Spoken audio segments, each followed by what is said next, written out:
to the Ross Patterson Revolution! Brought to you by GhostBed.com!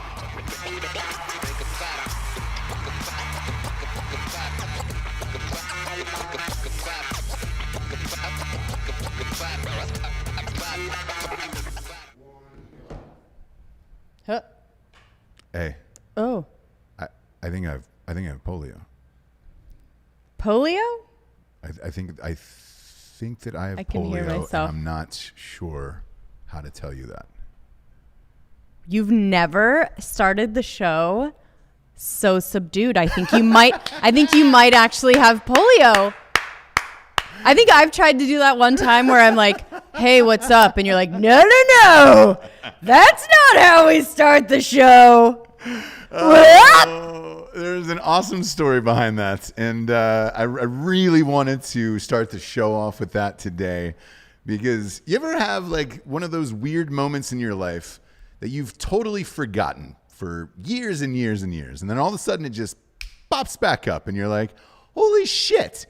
I remember that one time with that person and this thing. Here's what it was, right? So last night I had a little bit of difficulty sleeping. Kind of just rummaging through Facebook. It's one of those nights where I felt like I was forgetting something. You're like always forgetting something of like, did I check all of those emails? Did I text these people back? I know I'm forgetting something and I don't know what it is. Therefore, right. I had a hard time sleeping, right? So one of them, I was scrolling through Facebook to try to find this one guy for this one thing and find this one name and blah, blah, blah, right? Well, throughout that process, like I was trying to type in like their first names. I'm not going to say this guy's first name in case that he were to listen to this show or whatever, right? But when I very first got to Los Angeles, I was very adamant. I mean, coming out of NYU and all this stuff, I was very adamant about, and so were my professors, of like, hey man, as soon as you get there, get into an acting class, right? You forget how much you hate people in acting class until you get in there and you're like, oh, God damn it. I've got to put up with these assholes, right? I've never forgotten, personally. Really? Oh. Anytime I meet an actor that's a real actor, you have a friend, I won't say his name, and I love him. Like, I love hanging out with him. But when we start talking about acting, I want to punch him in the face. And I'm an actor. But I just don't take it. Yeah, like, I don't take it so serious in that. I don't know. I don't think of it in the same way. Here's the deal. I've always known that it is a very vain profession, and therefore when I was always conscious of like when I went out to dinners or public or whatever, like I would not talk about the craft of acting or the art of it or anything else. I would always leave that bullshit behind. Like my personal belief is that like a job as an entertainer all the way around, right? Be great whenever the camera's on, and then whatever the bullshit goes on later, you don't need to tell anybody your process, or like the Ethan Hawke thing. Like, I don't need to know you put 40 pounds of weight in your jacket for the Showtime show. Every time we go to Showtime and it's Ethan Hawke's face of him like, I'm acting over here. Yeah. So last night I'm scrolling through the Book of Faces, trying to find this one guy's name to write him back this message, right? And I stumble across somebody from my past that clearly I've been friends with on Facebook for years and years and years. And it's this one guy, and I was like, God damn it, why does that name ring a bell? And I clicked their profile picture. Because when you see it, it's a tiny little circle, and you can't really tell what's going on. Right. So you click the profile picture on your phone, and I was like, as soon as it popped up, and this guy is now married with kids and all that stuff, like, but he still had the same face of what this story was that I remembered, and I was like, oh my God. When I first got to Los Angeles, I signed up for this acting class. This is a fun fact. It was Vincent Chase. Yes. Vincent Chase. So Mark Wahlberg had gone there. He ended up naming the lead character in Entourage after Vincent Chase. Same guy, right? It's right by Rocket Ralph's, right? Correct, yes. Yes, I've been there Rock too. and Roll Ralph's, right? Yeah. Right across the street, old school guy. He's been doing it for years and years and years, and he's great. And you met a ton of awesome people in there, like who ended up becoming huge and all that shit, right? And it was great. However, there was some people who just took shit way too seriously. The reason why he was so good was he would always try different shit. one of the things that he asked us to try as an exercise of, hey man, why don't you write your own scene for your scene partner, and then you guys act that out together, and then you judge each other and blah blah blah blah blah. Right? This guy, clearly going for an Oscar in the back of this tiny shitty theater on La Brea, started off his speech, his monologue with his fucking scene partner. He comes in and he tells his wife this bad news, right? He comes in through the door, that stage door, the old wooden stage, and he just looks at her and he goes, I think I have polio. And I burst out laughing, okay? Polio hasn't been a thing since the 1920s. I think FDR was the last one who actually suffered something from it, right? Sorry, was this in the scene or he was saying in the that? scene? Oh, okay. Yes, and he had written it. And it was like, you went home and wrote that you think you have polio, and you're coming home to tell your wife that you think you have polio. Kicks the door open. Right. Comes in. So Hi. I think I have. It was real somber. Oh, he had somber. Okay, he went somber with it. He had one of those trench coats on and a hat. Ooh, so perfect. when he took it off, he put it on the coat rack. He put the hat on the coat rack, and he was just like. And this is something he got because they usually have like a back room Correct. with like stuff that you can put on to like feel more like the character, Yep. right? And it stinks. It's old. Thousands of people have been wearing it for years and years before you. Right. The whole thing. And he comes in, puts his hat on the hook, and he's like, I think I have polio. And I was like, I burst out laughing. Because I didn't know. You could write a comedic scene or a dramatic scene. It was up to you, right? Homeboy had written a dramatic scene about him having polio. What he didn't know is that it was comedy, actually. Right. And I'm dying laughing the entire time, right? Yeah. So he does the thing, and it's seen, and he's real shook up about it and all of this shit. And I'm like, oh my God, I haven't thought about the guy who thought he had polio, who wrote that he thought he had polio in years until last night. And I burst out laughing in bed last night. I was like, oh my God. I miss him, Sure. and I miss Every that day. And I Every was day. like, holy shit, dude. If you would have told me back then that my life would have been what it is today after witnessing that, because like part of me watched that guy and I was like, oh, fuck, if this is what Los Angeles is, like I should get out of here. Right. Because I cannot take any of these people seriously, and I'm not going to hang out with motherfuckers like this in real life. Right. What was your... What was This my is, like, scene? very- I'll tell you what mine was. Nope, I wasn't asking Oh, that. all right. Because it was comedy, obviously. But I had to Obviously it was follow this comedy. guy. I had to follow this guy. Tell me that you walked in and went, I think I have polio. No. As your scene, that No. would have been great. I know, but you weren't allowed to do that in that class where it was just like, hey man, you couldn't make fun of people. Okay. You know what I'm saying? No, like, that's good. They That's took it good. seriously. Yeah. But however, I was after him, and my scene was about me telling my roommate that I was raped by a girl. Uh-huh. And the joke of it was, like, the whole comedy bit of it is that I came 4 times. Right? So my roommate keeps going over and over again. He's like, I'm sorry, man. I hate to stop you, but you came? And he was like, yeah, I mean, and after the first time, like, I tried to get out of there, but I couldn't. And then the next 2, like the 4th orgasm I had, I was just like, I got to get out of here. But you play it dead seriously, and like, it was a huge deal. Everybody laughed and blah, blah, blah, right? Ross is hilarious. That is pretty funny. It is. And like because the guy was just like, man, I hate to stop you, man, but I don't think you got like to come on the 4th time. Like, how long did that take? And I was like, it was 2.5 hours. It was very long, but that's how long I was raped that night with her in that apartment. And I was just like, and you couldn't fight her off. And I was like, there's nothing I could do. You know, the whole thing, right? Played dead seriously. It was really funny. I had to follow the polio guy with that. And like, I realized people started making fun of him like later on in the evening, but yeah. And if you're watching, I apologize, but no, when you did that scene, however many years ago that was stupid. And he must be able to laugh about it now. Yeah. He must be able to. And every time he walked in, by the way, I would tell everybody in class, I'd be like, well, Jonas Salk is here. You know, there's Jonas. I didn't remember his real full name until last night, obviously, but I always called him Jonas after that. Jonas Salk, guy who cured polio for all you dummies out there. But yeah. What I was gonna ask is, what was your like least favorite fucking like acting exercise that they would make you? Because everyone, they all do the same, right? It's the repetition game. It's the I'm frying bacon, frying on the ground.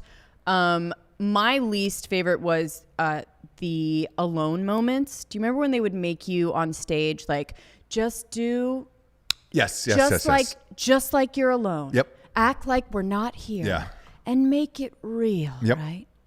That was my least favorite because you're just like, there is no way humanly possible. You know what I mean? That like, Yeah. I would do what I would actually do if I was by myself. Yeah. The first one at NYU, day one, was you're in the shower. So you're alone in the shower, and that Right. was your thing, right? So everybody did that thing. And it was more or less like a warm-up, right? And this, Yeah. I remember, I'll never forget this guy either. He started crying. And so In the shower. Yeah. And the professor asked him, and our professor was a dick. He was very much like myself. Just a complete asshole, right? He was not putting up with anybody's bullshit because this was all on camera too. And it was just like, so he goes, he reminded me of Mark Maron, this professor. He was really funny, really cool. Maybe smoke to join with him later after I graduate, whatever, right? After I finish the class. But he goes, hey, why are you crying? Why are you crying? And the kid looks at him and he goes, no lie. And he goes, I got soap in my eye.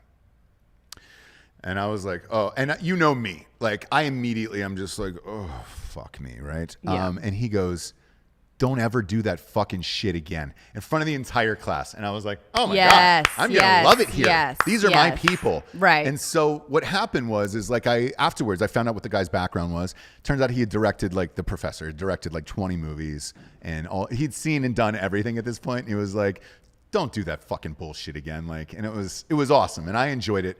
But I think I was the only one in that class who did. All of them were like Ethan Hawkish, like theater kids of like, all right, great. Yeah. Versus like, hey man, we're doing some on camera shit and don't do that again. But yeah, I got soap in my eyes and I was just like, oh no. Freeze game. All of it. Yes. And Yep. All of it. all of these things that I just feel like, I don't know. Somebody on here said, did you do the Michael Scott finger gun things? The reason why like Michael Scott in The Office and all that shit is so great to me is like what he did in that and what happened in that class is real. Like the joke of that scene in The Office is that it's not a joke and that all of the people actually are like that. And it makes me cringe watching it. And that was the beauty of The Office. By the way, you're right. That's the beauty about all of those shows that are set in very normal life with people that aren't entertainers or they aren't in that world. It's a very strange place to be, right? Like people will do weird shit in real life in those types of situations, right? That is the beauty of it. What was the one? Christopher Guest does it the best. They did a whole like revisiting of all of his. Waiting for Guffman, Best in Show, For Your Consideration. Yep. All of these that Masters. are also his main theme is exactly that, like making fun of people that, you know what I mean, take things way too seriously. I think that's hilarious. Well, Christopher Guest is not only a great actor, but he's one of the very best comedic writers of all time. It's amazing. And when he does not put up with any of that bullshit. And like because he was back in the SNL days where they were doing drugs and all that shit. And he was just like, that guy was the best. Like, fun fact, he was Six-Fingered Man in Princess Bride. Yes. Because you know why? He wrote the fucking script. So he's great.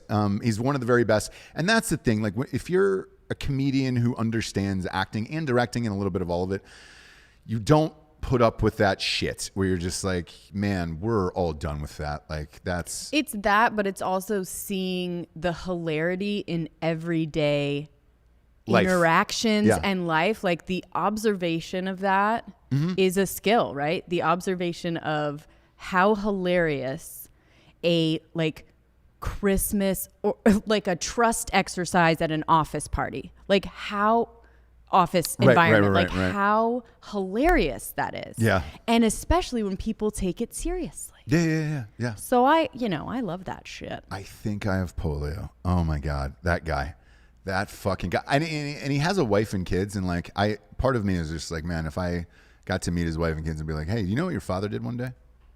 He did a whole bit that he wrote that he thought he had polio.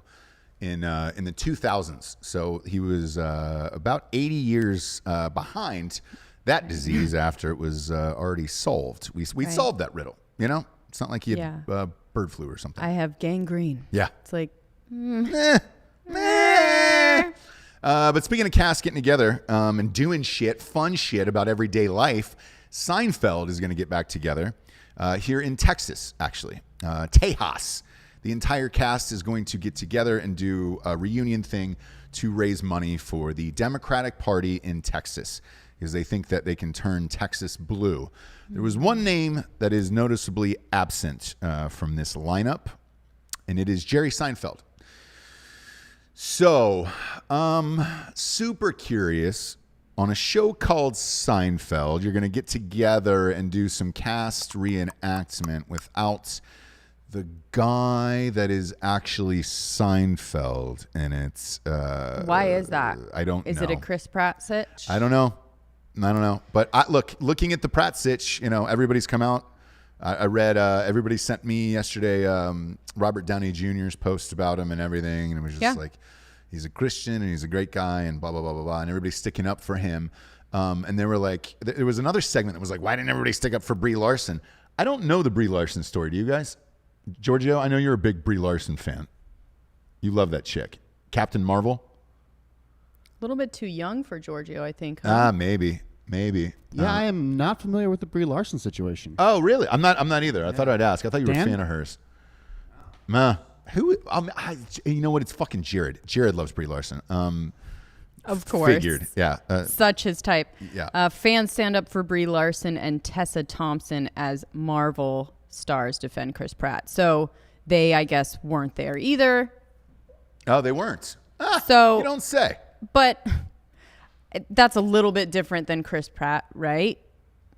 I think that he was more prominent in the franchise. I can promise you, because if we're going to go through all people that weren't there, Brie Larson is a fucking Democrat, like, and again, that's fine, but she clearly missed it for a scheduling thing. I think Chris Pratt just was like, no, I'm all what good I here. don't like about it is I'm married to a Schwarzenegger, like yeah, but I don't know if he's pro-Trump or whatever. But if you don't want to be political, it's the thing like that happened with Michael Jordan, right? Yeah. If you don't want to be political in your life,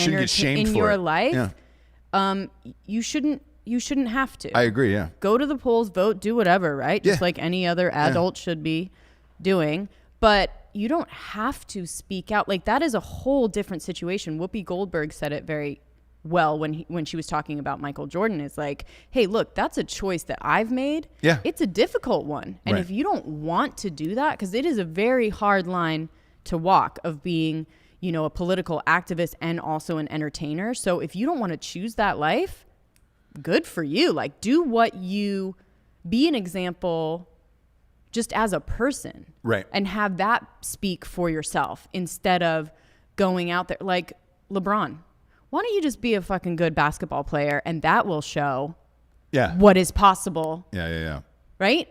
As opposed to you just like telling me things that you believe politically, right? Yeah, and like it's a choice, you and not everyone be shamed for that. But one thing that he wrote yesterday that people had a hard time understanding was Robert Downey Jr. wrote that you know, if there was any more of a diverse family than what he is in right now, you're crazy. And everybody's like, well, they're all white.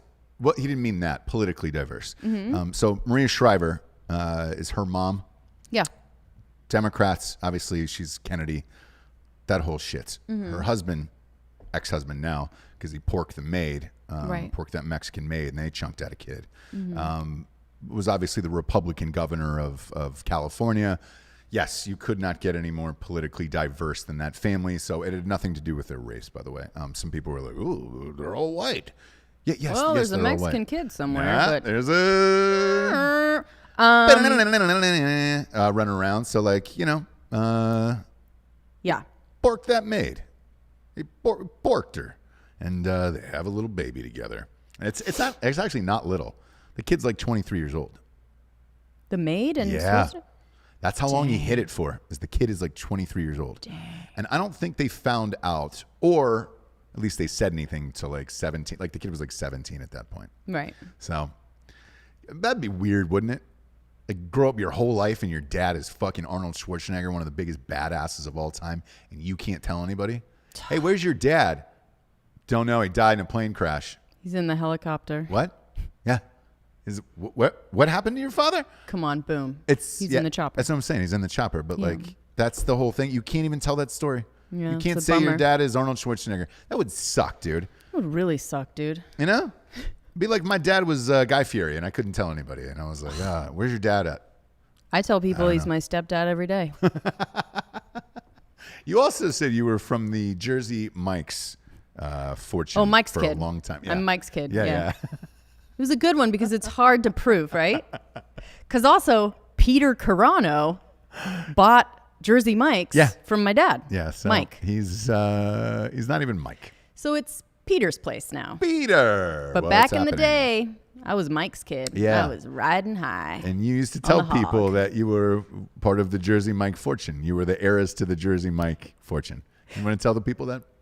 Yeah, I was Mike's kid. But this story came from something else because I was at a Jersey Mike's, and you guys all know those employees. I'll say real quick, but that you guys all know those employees that take their job very seriously at like a franchise type of thing. And there was this guy at Jersey Mike's making the subs. We had just gotten one in Ventura, and he was acting like he was Mike's boy. Like the way that he was explaining it and all the things that they're going to be doing to the store. And we're like, hey bro, are you a part-time employee? Are you this fucking guy's son? I mean, the way that you're talking about it, Jersey Mike's and all the things that they're rolling out, and guys, come next week, we're going to have toasted subs. And you're like, bro. So we just thought it was funny if I was like, what if you just say that you're Mike's boy, dude? Like, Yeah. no one's going to fight you or look into it. But that's where that came from. It would have been awesome if you were, though. Fuck. That would have been great. I do love their subs. I know. I could eat Jersey Mike's every night. Every night. It's Every a problem. night. We did do it one week. I think, Yeah, we did every it. Our night. very first week in Texas, we ordered Postmates every single night of Jersey Mike's, and every single night they delivered it. And the guy was just like, "Fuck you guys, man." We're still paying for that week, but yeah, still trying to get those LBs. Yeah, I'm Mike's girl. Mike's girl. I'm Mike's kid. Yeah. You know? You know Jersey Mike, right? Jersey Mike? It's my father. It's my brethren. He's my hombre. Papa. My brethren. My brethren, my papa. I get confused now what brethren means. Well, because I've Sometimes renamed it's it. your balls Yeah, and to my dick, my balls, and my taint is Yeah. my brethren. But and then sometimes it's my dad. it's your family. Yeah. Yeah. It could be your dad's dick and balls too. You know, I don't limit it. Sure. I let that definition go wherever it needs to go. If it needs to go to your father's dick, balls, and taints as well, feel free. Calm down. I'm not going to calm down. It is Little Friday, Jesse. It is Little Friday. It is. I'm so excited. It is Thursday. Lots going on. Jesus Christ. This is the point, by the way, these last 10 days before the election, where you're going to read and hear the most ridiculous shit you've ever heard of all time. Every day, somebody will be screaming something completely fucking random, showing some hidden photo, email, whatever you name it is going down. It is started, and holy shit, it is hard not to look at the car crash every day. Start with last night's. Rudy Giuliani started trending #1, right? Never good. Never good. Correctamundo. That motherfucker has loose lips and he's going to sink some ships. Now, this time, the tables were turned on him, and a photo was released of compromising photo of Rudy Giuliani laying down on a hotel bed, taking his pants off. And you were like, whoa, what's the story there? Turns out he is in the new Borat, and they got him to talk in some interview or whatever, and an actress invited him back to the hotel. I guess the way they're framing it, here's what Giuliani's side is saying, is that Lord. that he was mic'd up, and they asked him to take off his pants to take off the mic pack, right? That goes in the back. I don't know. I haven't seen the movie, so who fucking cares? I don't give a shit about Rudy Giuliani, to be honest with you. So whatever it is, I don't care if he was trying to pork this girl. We'll find out when we find out, right? He's claiming it was all fake. The the producers of the film are claiming that, he took off his pants in front of this actress and blah, blah, blah. And then Borat jumps in the room and says something to him in this scene. I don't know what it is. The movie comes out, tomorrow. It comes out tomorrow. So we'll watch it over the weekend. And we'll see. It's all going to come out, buddy. Correct. So that was number one. And I was like, fuck. I went back to it because we were shooting Drinkin Bros. And then I went back to it an hour later. That story had completely disappeared. And then Iran was trending number one. And I was like, well, this isn't going to be good either, is it? Click that one open. Now, this one was a weird one. There's a group called the Lincoln Project, who you are familiar with from the circus. They were on, a week ago, 2 weeks ago on that Showtime series, The Circus. I popped on their podcast, a couple of them as well, just to see. Yeah, what'd you think? What's their whole sitch? They seem very angry. Yeah, I mean, it's Republicans against Trump, higher up Republicans that have various jobs. I thought they worked for the Obama administration. One of the guys did.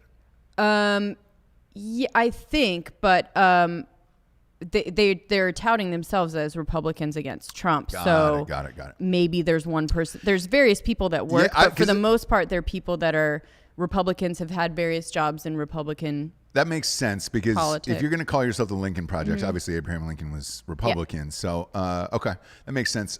So here was the weird thing. They had done a gotcha piece yesterday about, or the day before, about the Proud Boys. Proud Boys are causing trouble. Now, look, if you're a longtime listener of Drinkin Bros, we had the head of the Proud Boys on, I think, a year ago on the show. I just wanted to find out what the bullshit was. And, it turns out it was exactly what I thought. It's kind of a nothing group where it's 2,000 people and it's just trolls. They don't really do anything or have group gatherings. And the fact that you guys people are even talking about them it's that so high weird up to me. Is exactly what they wanted. Want. Yeah, they're literally, think of a bunch of guys in a room laughing about how stupid everyone is and the media, and think of someone being like, watch, right, I'm going to do this shit and it's going to get all the way into a debate. Yeah.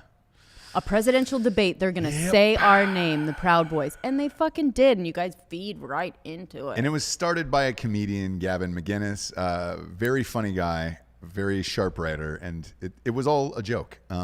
So they did this piece that the Proud Boys are sending emails to Democratic voters, registered Democratic voters, threatening them that if they go to the polls and vote, they're going to show up and beat them up and stab them and all this other shit, right?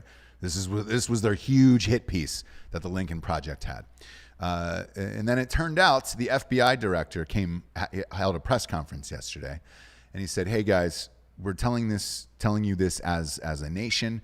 Our election process is under attack by Iran and by Russia currently. And those emails that were sent out was Iran had hacked in to the Democratic voter registration, gotten the names, and then sent these emails on behalf of the Proud Boys and written these emails themselves. So Iran did this. It was not the Proud Boys doesn't really have an organization. It's really hard to tell you that they have no organization. Just go listen to the episode that they were on. They have no organization. They have no mobilization. They can't do anything like this because it's 2,000 white dudes who are just kind of trolls. I think they could send out emails. Yes. Perhaps they could have, right? Think about who would benefit more from it. Correct. But the point is they did not. So the FBI Director Ray came out. That's W-R-A-Y, which is always a weird spelling to me. He made an announcement yesterday at a press conference and said this is Iran and that Russia is also trying to get involved in the rigging of this election. And he goes, we want to make everybody aware that you are safe to go to the polls. This was not the Proud Boys or anyone else. This was two countries that are trying to stir this up. Now, to me, when he made this speech yesterday, I've always thought this. I've assumed this for 75 years, that China, Iran, Russia, you name it, any other big country has probably tried to meddle in our election every single 4 years forever. And I'm going to be real honest. I'd be surprised if the U.S. hasn't done the same thing to them for 75 years as well. Right. With like propaganda pieces and all that other shit, right? There was once where they were dropping shit out of planes and everything over Russia, news pamphlets dating back to like the 40s and 50s. What do they gain from doing that? Here's what they gain from doing it, is chaos of it, right? So the more that Americans hate each other and that everything is torn apart and the country is all fucking crazy, it benefits them. So whatever shady shit they want to do behind the scenes, like sneak a sub around or test a nuke or do whatever, we're in a constant, America would be in a constant state of chaos, and that little shit like that would keep going on. It would also help them with trade deals and everything else, right? And that's what you kind of want out of any country, where you want that chaos. Even with China and Hong Kong, the reason why we don't step into shit like that is, hey man, China wants to go to war against Hong Kong. Congratulations. That means you're too busy fucking around that you're not going to fuck with our trade and everything else that's going on here. We're not going to stop that. It would also cause a world war, right? So the more chaos that's going on, the better. Same thing with Russia. When they were protesting in the streets of, we hate Putin, and remember Pussy Riot? The band Pussy Riot, we're standing up for ourselves, and they ended up going to jail, and they did a documentary about them and all that shit. The reason why America doesn't step in for that, it's great. The chaos is great in other countries where it's like, see, we were right. You don't want our country to become Russia, do you? You won't have any rights. Same with China and the internet and all that other bullshit. So that's why they step in and stir up all of this shit. But I'm not surprised by it. And I don't understand why anybody else at this point would be. Where it's just like, hey, man, yeah, of course they want chaos. They want fucking discord and all that other shit. Like, the more we hate each other and the more division that is created here, the better it is for these other countries. So I'm not surprised at all by it. But these news outlets seem to be surprised every time where they're like, man, I can't believe it. So the Lincoln Project deleted that tweet yesterday. Their huge breaking story. They deleted the article and everything else. I just happened to have a screenshot of it, so I reposted it last night so that hashtag we never forget how stupid you fucking are. And I was like, and I wrote to them last night with the tweet, I just said, hey, by the way, that tweet you deleted, I have it, and here it is, saying that the Proud Boys are involved. And I go, your group is no different than the Proud Boys, the perceived evil you think of them. Like, you're both trying to divide the country. The Lincoln Project, the Proud Boys, all of them are trying to create division and hatred in this country. Like, the Lincoln Project serves no good for anyone at all. It's a useless bunch of angry people, same as the Proud Boys, just a bunch of useless, angry people who want to spend their day trolling all day. What the fuck is that? So they actually don't deny that that's what they're doing. Neither do the Proud Boys. So right. So Lincoln Project does not deny that they will get Trump out of office at any cost. So apparently there is a cost because they're going in deleting news stories now. Right. So they do want to be taken seriously as a legitimate organization. Otherwise, you're not releasing stories and then deleting them because then you lose all your credibility. Yeah. You do need some form of credibility in that. Same with the Proud Boys. When that homeboy was on, I was like, one of the presidents or something was off camera feeding answers or whatever. And I was like, why doesn't he come on camera? Well, we can't let anybody know who that is. And I was like, you realize you lose all credibility in that if you don't have the people on. Like, what the fuck are we doing here? So with all of this shit, both ways, it's just to create division, and especially in the media itself. Media is the worst enemy of all of us. I'm not afraid of Russia or Iran, to be honest with you, in real life. I'm afraid of our own American media. Our own American media is tearing us apart as a country faster than any other fucking foreign government could possibly ever do it. And I said the same thing in 2016. If you're dumb enough to believe these fucking fake ads on Facebook or news on Facebook, you're just a fucking idiot in real life and you deserve to be tricked. And if you're voting for whatever it is you read on Facebook, congratulations. You earned that vote and you earned your stupidity, and it's Darwinism at its finest, in my opinion. But the New York Times and the Post and all of this shit, with all of these lies and stories that they won't print, or in Facebook that they're hiding articles from the New York Post and all this other shit, like, there is no greater fucking division in America and hatred than our own American media, and we have no one to blame but ourselves for that. So fuck it. Yeah, when I saw Iran last night, I was like, oh, least of our problems. I'm Right. worried about the New York Times and the Washington Post tomorrow. That's more important to me than Iran. I don't give a fuck about Iran. I assume they were doing bullshit. I assume Russia's doing bullshit. I don't assume that our own American media is doing bullshit, and that's what I have a fucking issue with. So once that struck up the band last night, I was like, man, wonder what's going to happen this morning when I wake up. It's got to be something real fucked up. I know it will be. Sure enough, Ghislaine Maxwell, her deposition from 2016, it just got released in its entirety with very little redactions here. And it is a 400-page deposition, just got released. And we do know this. Clinton is in it. Prince Andrew is in it, obviously. Some others are, but at 400 pages, the news organizations are going to have to proof this and cherry pick their favorite things from this. I can't go. It would be boring if I just read you 400 pages on air. Would I attempt it? You betcha.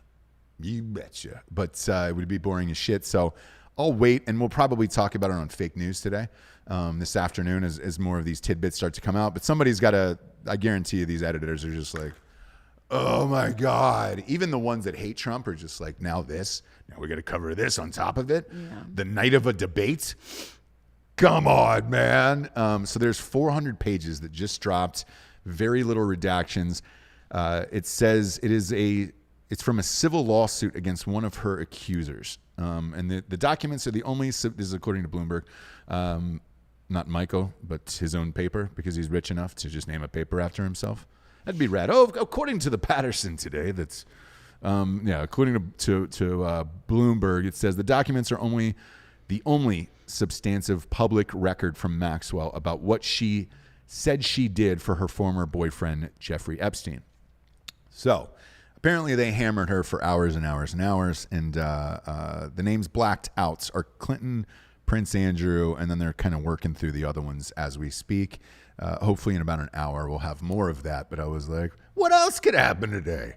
And then the Leslie Stahl thing, 60 Minutes. You and I were watching 60 Minutes last week, and at the end of it, Leslie Stahl was like, I'm going to interview the presidents of the United States and Biden, and that's going to be this Sunday's show. Right. Trump walked out after 45 minutes yesterday. I don't know what happened. What I do know is this. He put some footage up on his own Twitter feed of Leslie Stahl inside the White House, not wearing a mask, talking to everyone else who was wearing a mask. I'm assuming he got pissed off about some form of COVID question and then said, why aren't you wearing a fucking mask if this is what you believe in? I don't know what's going to happen with that, but I do know the follow-up. As of this morning, he says, I might release this entire interview on my own. I guess there was somebody in the White House that was recording it and then pop that up. That's smart of him to do that. It is. And then put it up before Hearst comes out on Sunday. So I have no idea what happened, what's going on in that, but yet another fun thing where you're just like, oh, shit. And then tonight is the final presidential debate where it'll be muted. I'm not allowed to talk about foreign policy. It's going to be a shit show for the next 12 days. And I'm here for all of it. But, man, it's a lot of noise going on right now. A lot of noise, Jabes. Fuck. What else could happen? What else could possibly happen here in the next 2 weeks? Hunter Biden? Is that one of them? Yeah. So I think there's people working definitely behind the scenes to go through those emails from the laptop that he left at some. Look, I used to be a dirtbag. We all know that. I'm an RDB, reformed dirtbag. Yeah. I've left a laptop somewhere. You know what I mean? Just like, so it's so old. Yeah. You know what I mean? You leave it, you go to get it fixed, and you're just like, fuck it. And you just never pick it up. I've done that for sure. So Hunter Biden does this, and now they're combing through emails there to try and find some kind of collusion with Biden and meetings and money. Wow. So I think maybe something like that will come out. It won't matter unless we have a Comey situation, which there may be. But I think more than that, they're really, really leaning into Russia, Iran, and actually Facebook and Google and everyone. For Hunter Biden? Just in general. Okay. So they're doing a big push for Facebook, Google, I think, has a lawsuit against them, and all of these social media outlets influencing the election. And so they're really, I think it's a distraction possibly. Okay. But basically they're going all in on Russia, Iran, Facebook, and Google influencing this election. And they're starting it now. So whatever happens, they're going to continue with that after. Got it. They tried to, like I was saying yesterday, they tried to lump in Hunter Biden's emails as well as that picture of him in a crack coma as Russian interference and misinformation. Okay. And they had to eventually come out and say that that's not true, because misinformation means that it's an untrue story that Russia puts out, right? Which does happen. But this was not untrue. It was just something that they didn't want you to know. And there's a huge difference between that, right? If you are telling the truth and a story gets out, that's what it is. Sorry it happened. If it's not true and Russia's doing these big headlines that people believe, that's completely different. But they're, once again, I say it all the time, using your stupidity against you and lumping that all together so that you believe that all of these things are influencing the election. Every headline is wrong. If you see something about Hunter Biden, it could be from Russia. That's kind of what they're trying to plant in your head right now. Even though the FBI has come out all yesterday and today and put, it's not misinformation. This is a real story. We're investigating. Do you know what I mean? Sure. So I think that's the new narrative. And I can't remember, maybe you can tell me this, from 2016. Were they starting with that before Hillary and Trump?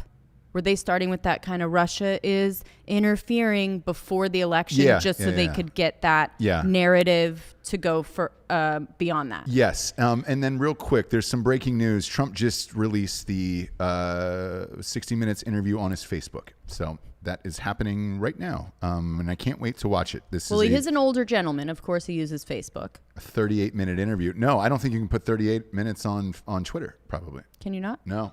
It's very short, yeah. So that do a is link. That's breaking news, and then he posted right after that how rude they were. I'm just going to read this real quick, and I'm sorry to cut you off. Look at the bias, hatred, and rudeness on behalf of 60 Minutes and CBS. Tonight's anchor, Kristen Welker, is far worse. Kristen Welker is the one who's doing the debate tonight, so we're already setting the tone for what that's going to be tonight. Yes. So Trump is not any different. It's on both sides. Yes, that's where I'm coming from. Same. Is that it's on both sides. Everybody's setting up everyone's setting their narrative now. Yes. So just don't even, I said, don't even listen in right 2016, yes, that narrative was set. They started it first because they saw that same sort of thing happening. Right. They saw them losing. They saw all of this. And so they needed to start some kind of narrative first. Whether it's true, completely true, half true, whatever, I'm not sure.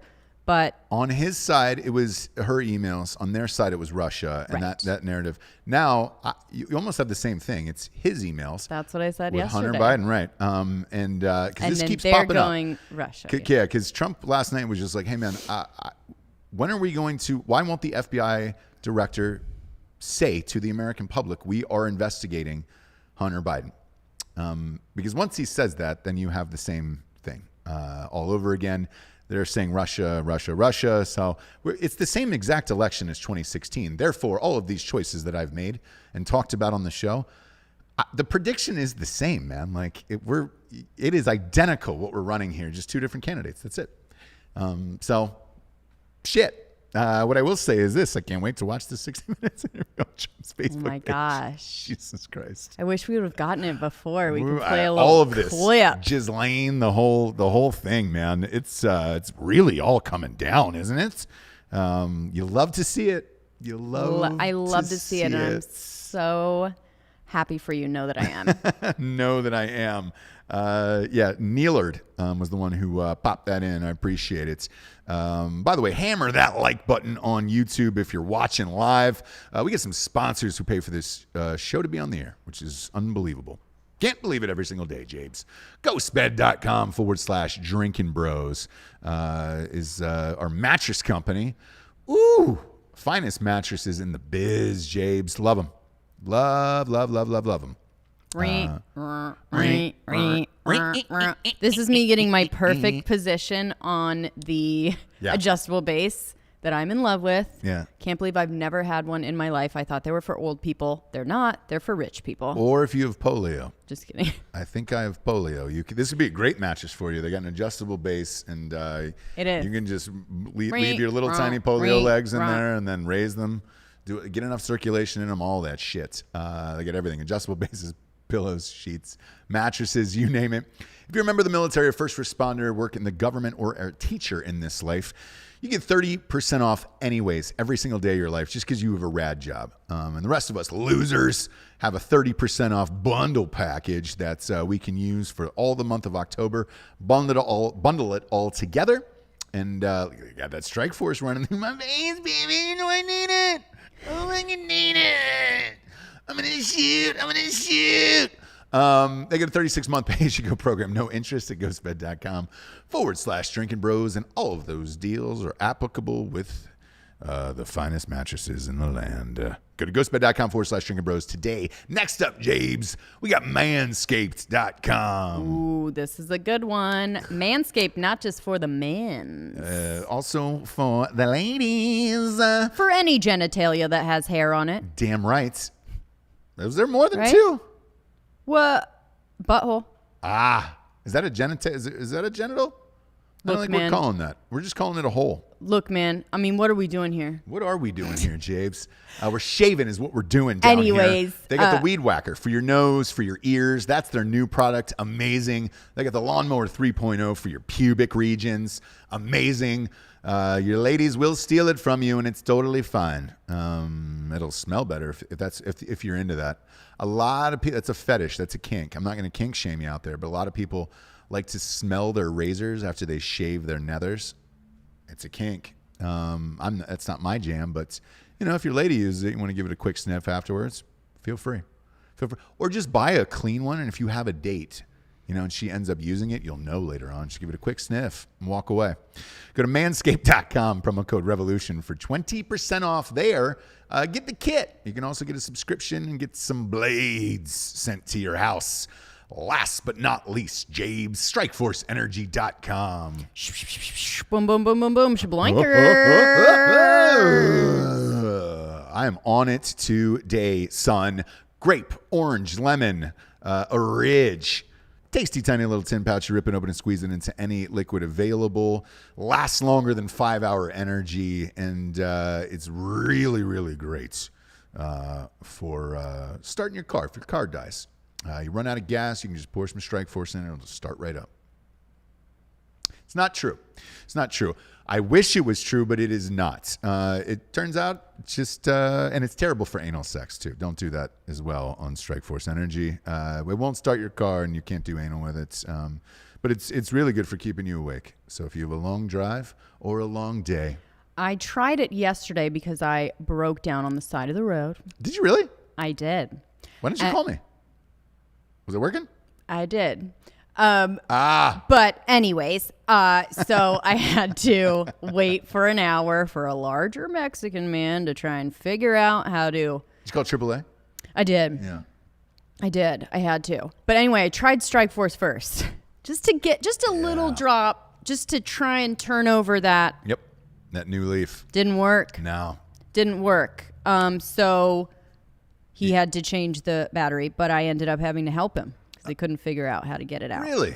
You don't say. Look at that. So, Jabes. And that was a fun time. It was about an hour and a half to 2 hours of my day while I was helping him get the battery. Another man, Mexican. Sure. That seems to be a theme. But I love, you know what I mean? They just knew who to go to. Look at that. Do you know what I mean? Is that free to They Pinto? knew it's free to follow. They knew who to go to. Not Pinto, huh? So anyways, this guy drives up, hobbles out. Maybe he's been drinking. I'm not sure. We all He have. parked his car literally diagonal at the AAA car. Great. And we were like, can we help you, sir? And he was like, I need help with my hubcap. And we were like, we're not turning this into like a mechanics. Course, yeah. You can take the Strike Force logo down, by the way. StrikeForceEnergy.com, promo code REVOLUTION, 20% off. continue this, though. Yeah. Basically, what we're saying is it doesn't work to start your car, No, right? no. This guy could have used it probably because Yeah. he had been drinking and his hubcap fell off, and he thought that I could help him put it back on. Who has a hubcap anymore? I mean, I think everyone is. Oh. No? Yeah, it was like a small, it was like Rims. a Honda. I'm Rims. really starting to doubt the accuracy of that 23andMe. Like, you may have some Latin in you. Yeah, Right? dude. Like, if people are just coming up to you on the street asking you to fix things. They were like, just gravitate. So the Frida guy, it was Kahlo. hot as shit, and this guy could not get my fucking battery. He couldn't figure out the top thing to get the fucking thing out, whatever. So had to help him with that. Oh, these newer cars, just trying to get used to them. You know that. That whole fucking that whole thing. racket, Look, yeah. the, Sorry, it's not 1930s Cuba. I think probably AAA gets called on older cars, right? Whatever. we and have then a new car. What happened? That's what I mean. The batteries just, I guess, after 3 years, they get weak. And did you get a new so one? it got a new one. Look at that. Got a new one. Look at that. Very white of me. Anyway, White privilege. Who just walks around and buys car batteries on a whim? by the way, I changed the battery and then I helped this drunk guy put his hubcap. No, you did not. I did. Because the AAA guy was like, fucking get out of here. And I was like, man, this guy, No. come on. Fuck him and his hubcap. I wouldn't have done that. We all know you wouldn't have done it, Ross. We probably already had that conversation today. Jesus Christ, man. Tell So him whatever. to put It the was hubcap like- in the passenger seat and hop along down the road. Anyways, You that piece was of my shit. day yesterday. Yeah. And Strike Force did not work on the car. Man, if I was there and he would have asked me that, I would have pulled my pants down, took a shit in that hubcap, and said, "Here's your dinner." Yeah, Just it was a big plate of shit. It was easy. I mean, we just popped it back on Nope. there. I would have pulled down my pants, taken a nice 3-grunt dump, and then served it right up and just said, "If you want me to get some fucking mashed potatoes, I'll go to KFC if you want mashed potatoes with this shit." Come on, man, a hubcap. Yeah. What So year? you what year technically is work this? for AAA now. Basically, you invoice him, I like, was like, $200? am I paying you for this at this point? Can he was we like, see- sorry. Just, yeah. Can we see that Frida Kahlo? Can you take down the sleeve on that? That's real. Yeah. I didn't notice that, by the way. It was didn't? it was covered up. No, did you buy that on purpose? Hold that up for the audience. Is it really Frida Kahlo? It is. What made you buy that? Because I am actually, I think, somehow, some way, Are you a big fan? Latinx. I am a big fan. I've gone to her house in Mexico. Really? Yeah. Was she an artist? Yes. I only remember Selma Hayek's huge tits in that movie. That was all I remember, and I apologize for that. I apologize to Selma. I think she won the Oscar for it. Yeah, Yeah, probably. I think she did. I thought her tits won the Oscar for it. Either way, Yeah. they deserve their own Oscar. To be Yes, honest she with was you. an artist, prolific, Yeah, she was a lesbian, right? huge in Mexico. Yeah. She was Latinx. Isn't that what Latinx is? Is both, yeah. Yeah. Latino or Latina. We just cut it off and say Latinx, so you don't have to say. Oh, it's just separating that. I thought it meant you were a gay Latino. No. It just means we don't want to say Latina or Latino. We just say Latinx, That's and terrible. that covers all of it. That's a terrible way to do that whole thing. I know we went over that, but I misunderstood it. Oh, I didn't choose it. I'm just telling you. Caucasian X. Oh, I thought you had to be a Latin skateboarder. That's what I thought too. Yeah. Apparently you don't, and you're a huge fan of Frida Kahlo, which we just found I out am, about today. yeah. What did you enjoy most about her life? Would you say? I just think she was a pretty amazing lady who had been through a whole hell of a lot.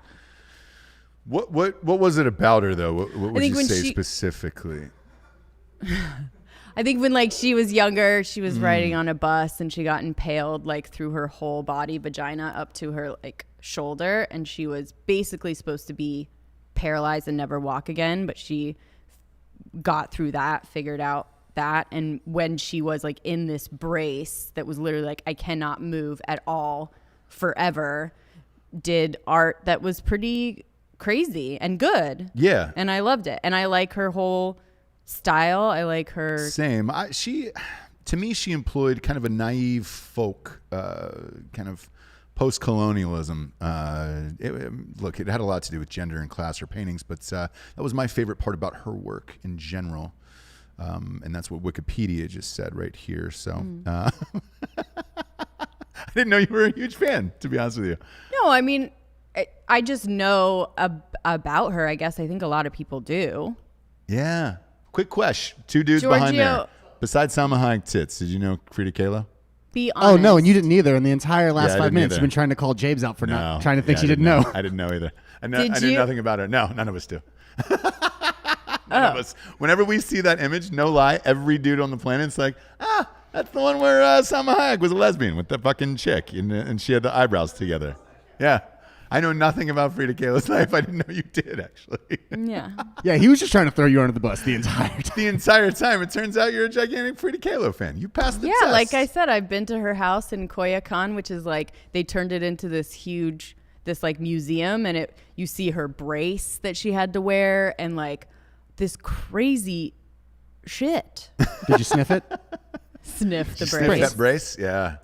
Get a little sniff. And her art is everywhere, and like letters between her and the muralist that was abusive. I don't know. Okay. She was just a Yeah. No, look, you know your shit. You're a K-list. You're a Frida K-holist.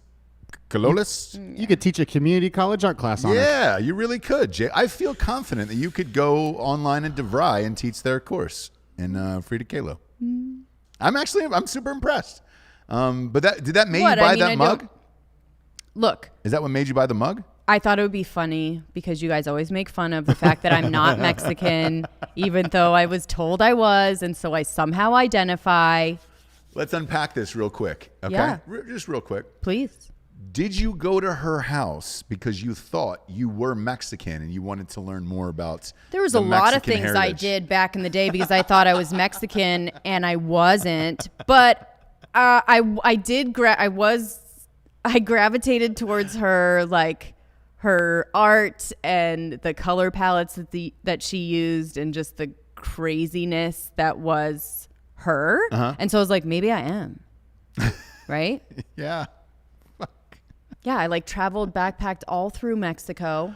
You are transracial. Yeah, dude. Yeah. Like officially, like for sure. Like, Oh yeah, I'm cultural. you were Latinx to me. Yeah, cultural appropriation at its finest. Yeah, backpacked all through Mexico, all the way down to Central America, thinking I was Mexican the whole time. Yeah. Like that had to have been it. Otherwise, like you don't hear too many white blonde girls saying, "You know what? I'd love to go to is that Frida Kahlo exhibit, that museum, her house, and all that stuff." It was interesting. It would be No, I know. interesting to anyone. Like, she just did. I don't know. Whatever. No, I'm proud of you. Like I think it's amazing. I was Proud of fully me. prepared to go all in on this joke, and it turns out she knows everything about her. I don't know everything She about was born her. in 1907, Ross. Like, no, it's fucking rad, dude. I was going to talk about bullshit after this, but now I feel like a little dummy who doesn't know about art. I was going to talk about Amber Rose joining OnlyFans. Look, but I'm hey, not- man, you know? I consider that art. Yeah, we all do. Yeah. I'm not really into art. You know that. Yeah, not at all. I'm just more into I'm more into prolific people. I'm more into people that have overcome so much, and it's intriguing how beloved she is in Mexico, right? Right. And everything that she's gone through. But again, I don't like art. Very similar to Amber Rose, by the way, Giorgio. Very similar. Carry We're on. all intrigued with her. No, the first time I met you, and we were having beers, you said, "I hate museums." Do you remember that? Yeah. Yeah. I just needed to get it out of the way because I pretended to like a lot of things Right. in like past relationships. So I just wanted to be like, hey, sushi? Nope. Camping? Not really. Museums? Ugh. Yeah. Especially natural history ones. Gross, right? I don't need to see your dinosaur bullshit. Impressionist paintings? I don't even know what that is. No. Sculptures? Fucking do something. Yeah, so I had to get a lot of things out of the way. Just Okay. right off the bat. Yeah. And you did. One of them was I hate museums. Therefore, that's what my This wasn't a imagine my museum. surprise when I It found wasn't out my wife necessarily is a museum. It was her house that she lived in. Right. And you're just kind of, yeah, I mean, whatever. okay. Hey, look, I'm amped about it. Yeah, are you amped about it? How far was the Taco Bell from that house? I'm kidding. I don't even know where it is. Culiacan? Coyoacán. Big fan of all the stuff they do there and the street Yeah. meat down there. What do they call those hot dogs they wrap in bacon and onions? The Culiacan dogs. Those are The those are Culiacan club dogs. They actually don't have those in Mexico City, but maybe they do somewhere. Yeah, they do. They get street meat I everywhere. didn't see any Street club meats dogs around the world. there. Street meat is around the world. Is it?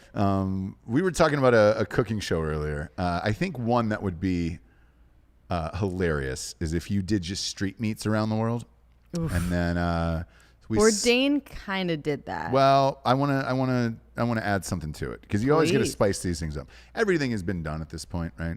I want to see a GoPro inside the toilet, so that way you can really judge that street meat on what that toilet looked like afterward. Right. Because holy hell, man. Yeah. And is there a worse place? Those bacon wrapped dogs with the onions and stuff on them in LA. Yeesh. It's always seemed like a great idea at 2 a.m., 3 a.m. And then that next morning. Smell really Get ya. gets stuck in your nose, on your clothes. Yeah. So distinct. Smells really take you back, right? But if I smell a club dog right now, it will take me right back to like walking out of some dirty ass bar Yeah, at it would. freaking 2 be a.m. kicked out Yeah. at 2:30. Get out. The Culiacan dogs is what we're going to call them from now on. I don't know what their real name is, but It's club dogs. Culiacan dog sounds better, doesn't it? Okay. You know, I'm just saying. I think the Culiacan dog sounds great. I'd like to have a nice Culiacan dog to get ready today, but I don't have that. Instead, I've got a beautiful coffee mug of Frida Kahlo that I'll be using. Maybe I'll take it this weekend to coach the soccer game. You know, Maybe. show the other parents that I'm cultured and I care about everything that's going on Right. in the world. It's very Texas. I like it. Yeah, I don't know. We're diving into it today. Look. Kids, we've had a blast this week. The craziness is only going to ensue. I cannot wait to get back on the air Monday because I don't know what's going to happen over the next 4 or 5 days. I feel like that every morning I wake up, that I'm just like, I love coming here. I love doing this every single day because every day is a fucking mystery of weird shit where you're just like, what's the next thing that's going to be super fucked up today? And then here we are. So we'll be back at you Monday.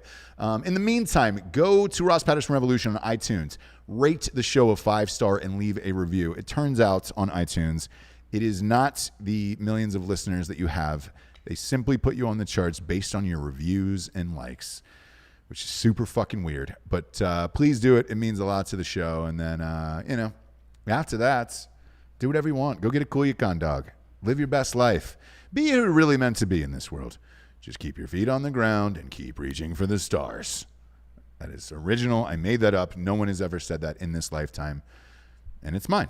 So if you say it, it's trademarked. You will owe me money, and I will come to your house and take it from your purse and or wallet. For Jessie Wiseman, a.k.a. the Jables, I'm Ross Patterson. This is The Revolution. Good afternoon, everyone. Good afternoon. Be back. Buenos noches.